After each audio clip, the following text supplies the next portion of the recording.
खेसारी लाल दोस्तों इस नवरात्रि में दोस्तों सच में माहौल बदल दिए हैं दोस्तों। आप लोग स्क्रीन पर देख सकते हैं वीडियो। आप लोग वीडियो देख के समझ आ गया होगा कि खेसारी लाल यादव भी कई साउथ हीरो से कम नहीं है, बॉलीवुड हीरो से भी कम नहीं है, क्योंकि इसका एक राजा राम फिल्म दोस्तों आया हुआ है, जो कि दोस्तों कल इसका टीजर 7 बजे लगभग रिलीज़ कर दिया जाएगा। और दोस्तों सारे गाँव हम भोजपुरी पे आप लोग तैयार रहिएगा देखने के लिए टीजर खेसारी लाल यादव जी का। खेसारी लाल यादव देखिए दोस्तों कैसे तीर चला रहे हैं। ये फिल्म दोस्तों काफ़ी लगता है सुपर डुपर हिट होगा।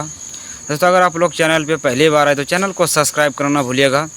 खेसारी लाल का सच्चे पेन वीडियो को शेयर जरूर कीजिएगा। ये फिल्म कल 7 बजे रिलीज कल हो जाएगा। आप लोग क्या कहना चाहते हैं कमेंट बॉक्स में बताइए।